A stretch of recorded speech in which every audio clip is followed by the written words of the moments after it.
మెదక్ జిల్లా వెల్దుర్తి మండల కేంద్రంలోని ప్రభుత్వ ఉన్నత పాఠశాల పిఎం శ్రీ పాఠశాలలో విద్యార్థుల కోసం టేబుల్ టెన్నిస్ సదుపాయాన్ని ప్రారంభించారు. గ్రామ సర్పంచ్ ఆదర్శ్ మరియు పాఠశాల ప్రధానోపాధ్యాయులు సాంబయ్య కలిసి ఈ క్రీడా సదుపాయాన్ని ప్రారంభించారు.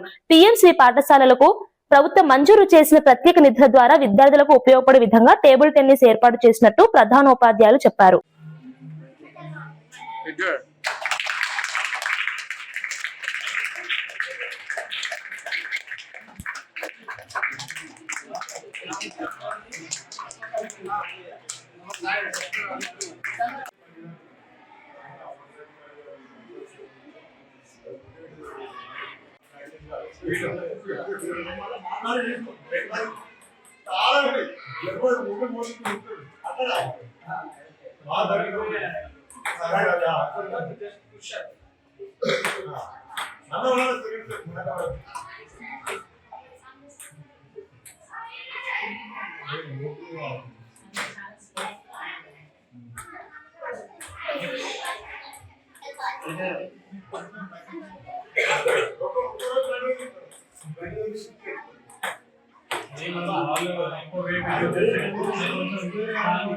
అందరికీ నమస్కారం.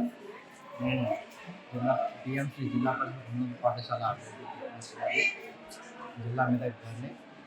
మా పాఠశాలకు మంజూరైనటువంటి నిధుల నుంచి టేబుల్ టెన్నిస్ ఈరోజు తీసుకురావడం జరిగింది. ఆ టేబుల్ టెన్నిస్ను మా గ్రామ సర్పంచ్ మరియు ఉప సర్పంచ్ వారి ద్వారా ప్రారంభోత్సవం చేసుకోవడం జరిగింది.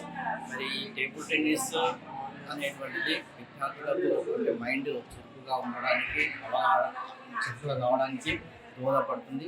ఎందుకంటే మనం ఎప్పుడైనా కబడ్డీ, ఖోఖో, వాలీబాల్ ఆడుతున్నాము, కానీ ఒక గ్రామంలో మారుమూల గ్రామంలో ఉన్నటువంటి పిల్లలు ఎదగాలనే ఉద్దేశంతో మాకు వచ్చినటువంటి నిధుల నుండి ఒక దాదాపు 30,000-40,000 మధ్యలో ఉన్నటువంటి టేబుల్ టెన్నిస్ తీసుకురావడం జరిగింది. మరి ఈ టేబుల్ టెన్నిస్ ద్వారా విద్యార్థులకు నేర్పించి ఒక మండల స్థాయిలో తర్వాత జిల్లా స్థాయిలో ఎదగడానికి ఒక మంచిగా మైండ్ ఫ్రెష్ ఉండడానికి కూడా దోహదం చేస్తుంది. ఓకే.